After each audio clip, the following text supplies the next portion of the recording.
Happening now, we're hearing from Chautauqua County's district attorney with the latest in not one but two fatal crashes blamed on a Jamestown man, and why the cleanup process following a massive factory fire has hit a snag. Plus, hear the efforts the local car club is taking on to give back this holiday season. Live and on demand, this is WNY News Now. And thank you for joining us for WNY News Now. I'm Justin Gould. Those stories and more are coming up, but first, less than a year after allegedly hitting and killing a 15-year-old in Jamestown, the same man is accused of causing another fatal accident this past weekend. Julia Gress is hearing from our county's top prosecutor, now heading both cases. Chautauqua County District Attorney Jason Schmidt says 59-year-old Randolph Rollison is accused of causing a fatal crash after not stopping at a stop sign last weekend. 71-year-old South Dayton resident Linda Kramer was ejected from the pickup and later pronounced dead at the scene. Her husband was also severely injured and remains hospitalized. Her and her husband were traveling home from a concert at SUNY Fredonia. So far, no charges have been filed. However, an investigation continues, which will include whether either of the drivers were impaired at the time of the accident. Rollison is still under investigation after allegedly hitting a Jamestown teen last New Year's Eve with his semi-truck, where he is said to have been driving while under the influence of drugs and fleeing the scene. He was later released on bail. A 15-year-old girl, Lexi Hugan, lost her life after she was struck by a commercial vehicle operated by Mr. Rollison. The DA's office sought a $500,000 cash bail for Rollison and a $1 million property bond. Judge David Fowley, however, set bail at $35,000 cash and a $70,000 bond. There have been laws imposed upon us by the legislators in Albany. Some of those laws are related to, the bail statutes. They've made it incredibly tough for law enforcement, incredibly tough for the community. The DA's office now plans to petition the judge to revocate bail for Mr. Rollison, as the DA says he has committed a qualifying offense to do so. Rollison is currently hospitalized for injuries related to the accident. Julia Gress, WNY News Now. Julia, thank you. And members of Jamestown City Council, they heard plans to erect a permanent statue that would honor a 15-year-old who was killed in that hit-and-run crash last December.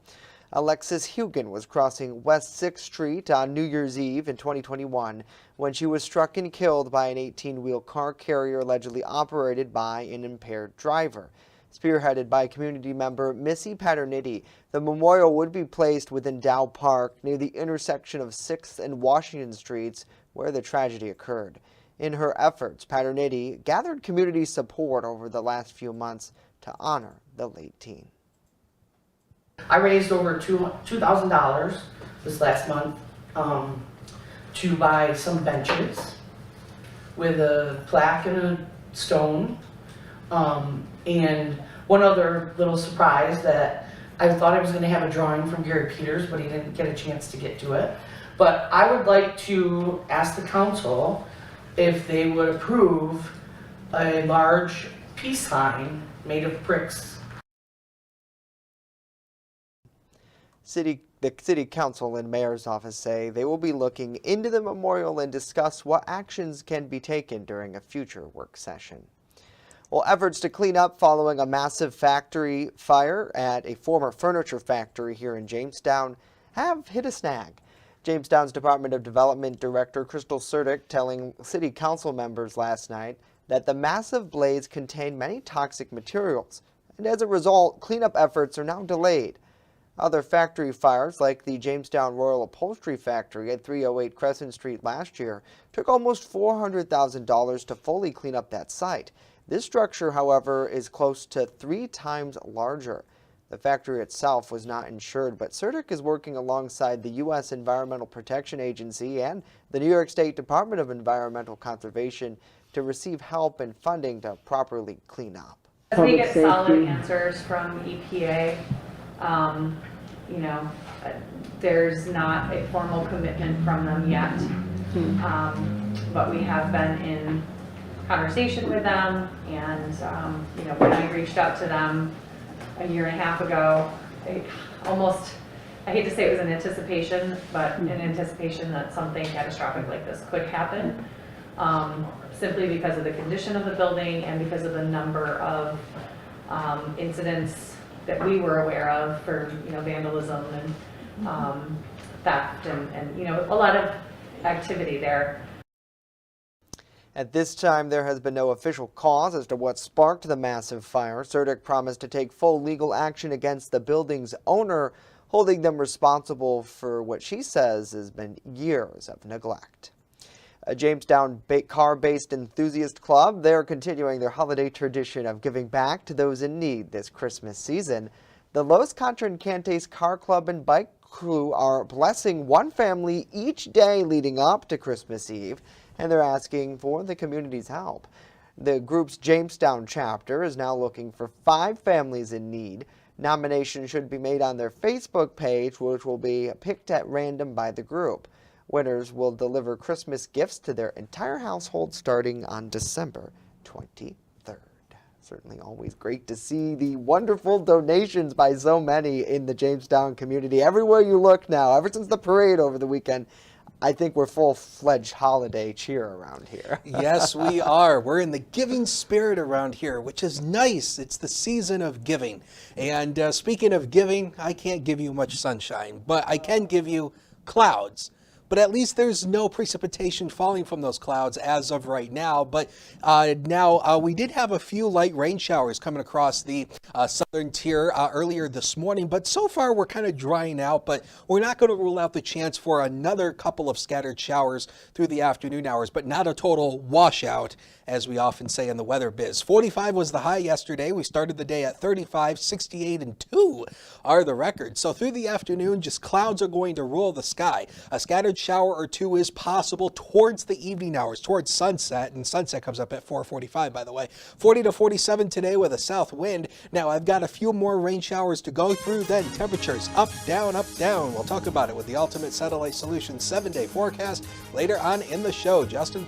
Dakota, it's the roller coaster of Western New York this time of year. Thank you very much as we continue the latest in a bribery and fraud case against a former New York lieutenant governor. And later, we're meeting the state's new SUNY chancellor. Stay with us. WNY News Now will be right back.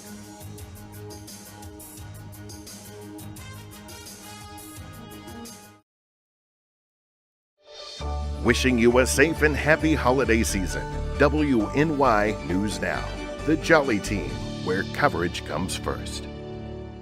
EagleZip.com is your local one-stop shop for all of your home and business computer needs. Located on Fluvan Avenue Extension, just outside of Jamestown, EagleZip.com sells and services all brands of desktops and laptops, as well as servers and network equipment for your business. All new computer sales include transferring your data from your old computer, plus a 2-year warranty. Call EagleZip.com today. Stop by EagleZip.com today and let us make computers easy for you.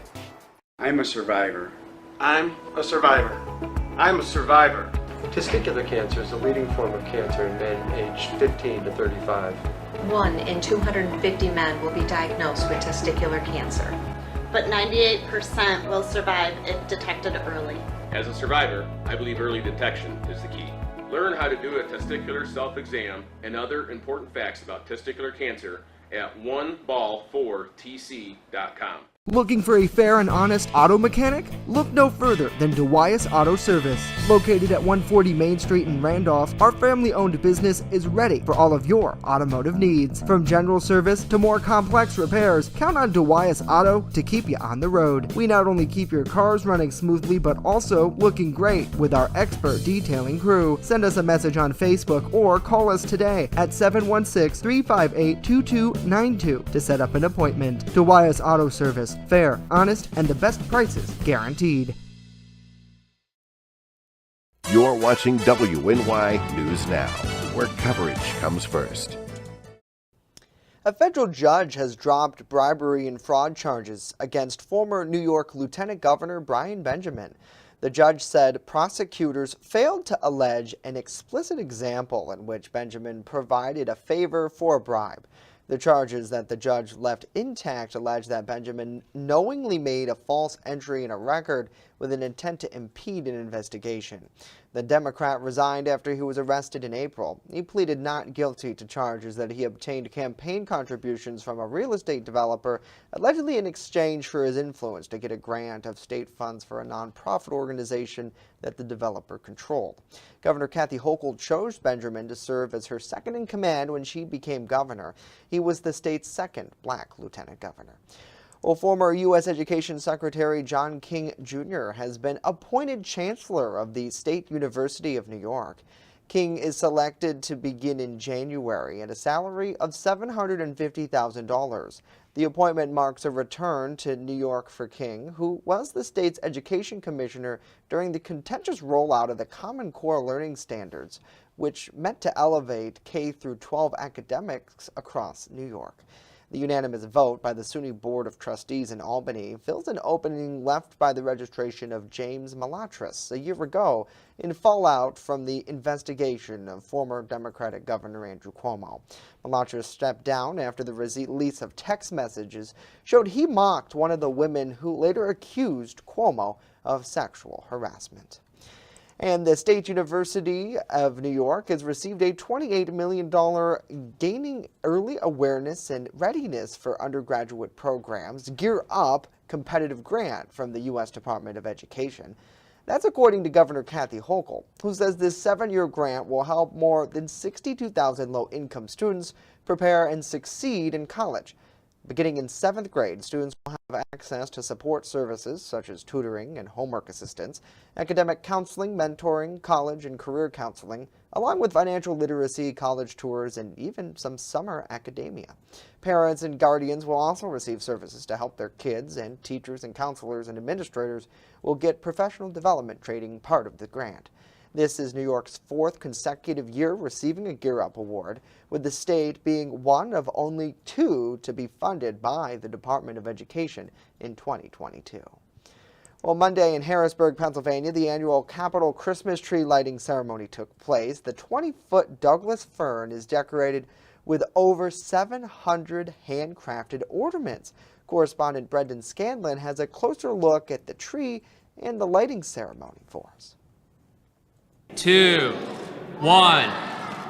This afternoon, over 900 LED lights lit the Capitol Rotunda Christmas tree. Christmas tree, oh Christmas. The annual lighting ceremony is orchestrated by the Department of General Services to kick off the holiday season. The more than 700 handmade ornaments are handcrafted by young students and seniors throughout the Commonwealth. Older Pennsylvanians from more than 70 senior community centers in 35 counties submitted ornaments, including the Wellsboro Active Living Center in Tioga County and Cranberry Place Senior Center in Venango County. The sights and sounds of the ceremony always draw a large crowd as Pennsylvanians, especially children, begin to celebrate the season. It's a time for families, it's a time for all of us to recognize the wonders and amazing things in this world, but it's especially a wonderful time for if you're a child. Governor Wolf says the ceremony, which featured performances by the Central Dauphin High School Choir, is an opportunity to reflect, display generosity, and know that there is light even when times are dark. Even when we feel alone, even when things are hard, times are tough, hope, community, and friendship survive.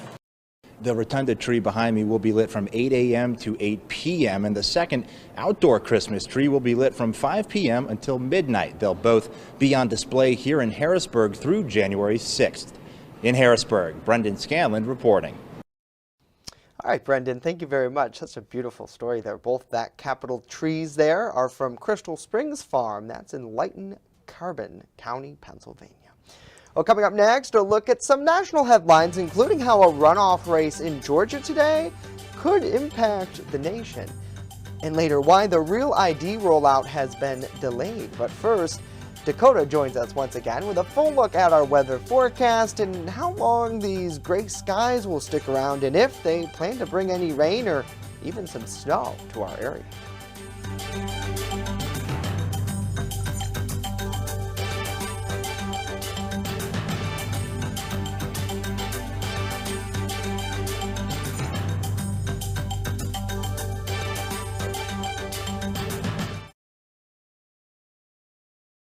with coverage that matters. This is WNY News Now. Slow down. Slow down and move over. Move over. When you see signs, Lights. Vests. please give us some room. Slow down. Slow down and move over. When you need help, It's our job To help you. to save you. despite the danger. This danger is real. Do your part. Please Slow down. Slow down. And move over. move over. WNY News Now is covering stories that matter to you. 15-year-old Yadiel Diaz was subject to a public humiliation stunt by a fellow student in an act of violence and bullying. Now Yadiel's mother, Raquel, has had enough. Officials are trying to work with the county's homeless coalition to help support the homeless population locally. There are also plans in the works to build 2 new shelters. WNY News Now, where coverage comes first. I'm a survivor. I'm a survivor. I'm a survivor. Testicular cancer is the leading form of cancer in men aged 15 to 35. 1 in 250 men will be diagnosed with testicular cancer. But 98% will survive if detected early. As a survivor, I believe early detection is the key. Learn how to do a testicular self-exam and other important facts about testicular cancer at oneball4tc.com. Wishing you a safe and happy holiday season. WNY News Now, the Jolly Team, where coverage comes first. Fast, accurate, and everyday. First Defense Weather. And welcome back, everybody. Wanted to start off with a great shot of the moon from Don Armstrong. Man, I mean, you know, Don is one of the best photographers we have around here, and just another great picture of the moon last night. Hope you were able to get out and see that, because we were also able to see the International Space Station as well. So if you were able to get out and take a look at that, it was fantastic. So we kind of want to get you into the Christmas spirit. If you haven't been in the Christmas spirit already with the parade last weekend, this is interesting. When we looked at the data, since 1970, we have had more years where we have had a green Christmas versus a white Christmas. Now, a white Christmas is defined as having 1 inch of measurable snow on the ground on Christmas Day. So we've had 28 years out of the past 48 where we've had basically a green Christmas. And you know, a lot of this has to do with what's called La Nina, or a warming of the waters in the Pacific Ocean. And it's not unusual. It happens a lot.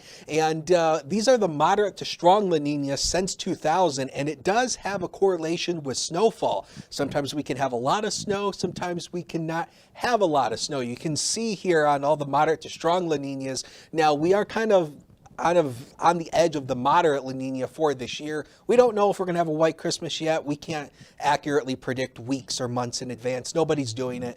We're not doing it. Nobody's doing it. 41 degrees right now as of noon hour, a south wind of 7, and the wind chill down to 36. So it's still a little bit chilly out there for today, but this is around average to where we should be. And you can see as we go hour by hour, temperatures will kind of hover into the lower 40s, but that cloud cover, man, is just going to stay in place through much of the day. So don't expect much, if any, in the way of sunshine. We have this weak boundary that's moving on through. This boundary has ultimately produced those rain showers that we had earlier this morning, but this is the next impending front. You can see the cold air back behind it, and that is going to be moving in here over the next couple of days. So the newest run of Future Scan painting the idea of just clouds really socked in across the region. We may catch another scattered or isolated rain shower through this evening that'll ultimately pick up in intensity just a little bit by tomorrow morning. You can see here by 9 a.m. this model pointing the better chance for rain maybe across Warren County, but again, wouldn't be surprised if we catch a light rain shower across the southern tier early tomorrow morning.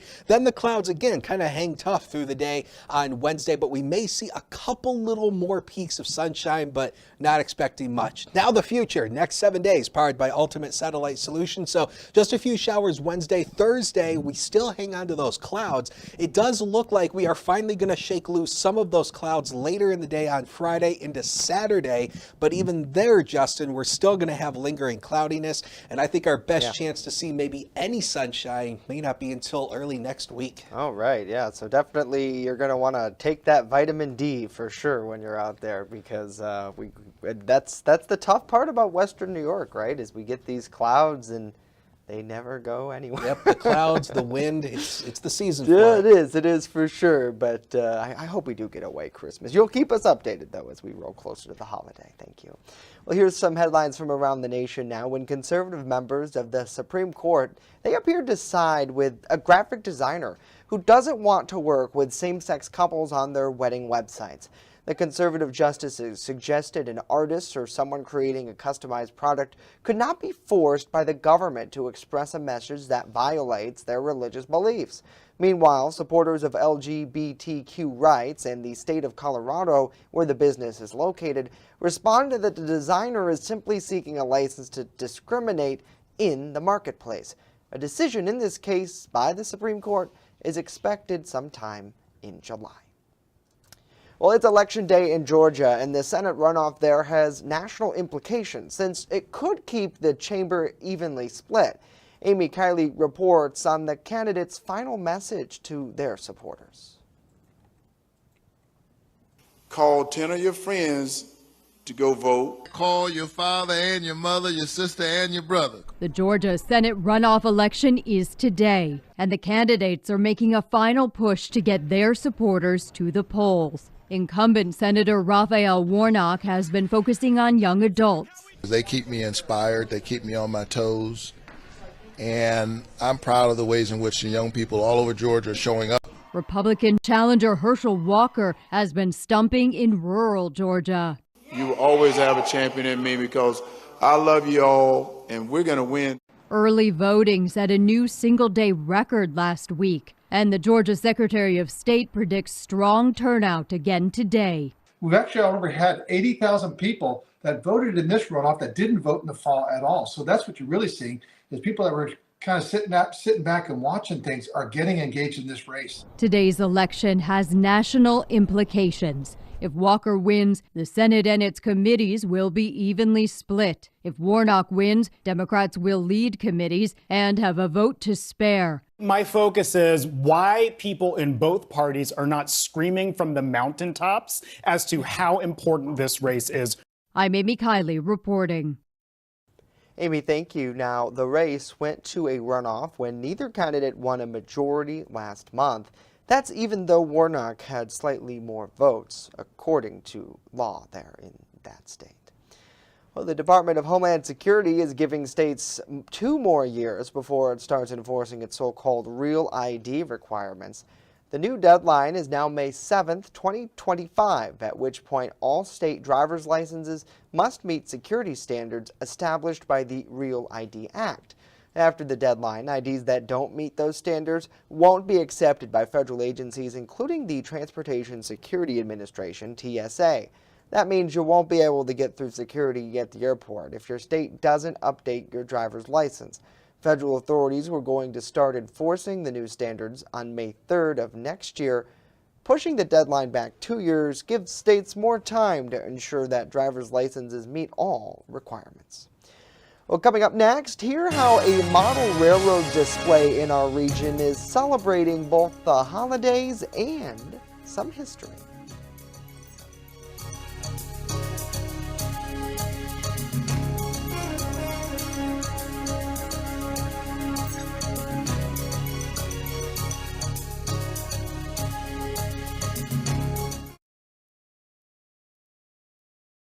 You're watching WNY News Now, where coverage comes first.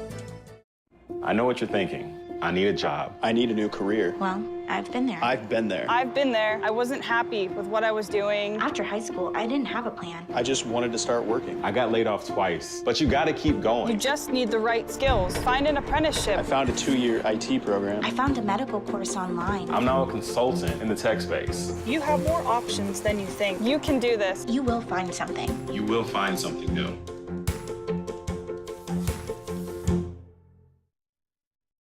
There's an old saying, there's no news in the newsroom.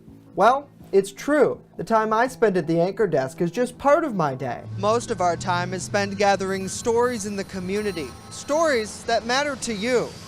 We can't do it alone, and we need your help. When you see breaking news or have a news tip we should know about, drop us a line on Facebook today, email our news desk, or call our newsroom at 488-7226 so we can bring those stories straight back to you. WNY News Now is covering stories that matter to you. This year's theme, Fire Won't Wait, Plan Your Escape, focuses on the importance of knowing your way out of a home or business in the event that a fire were to break out.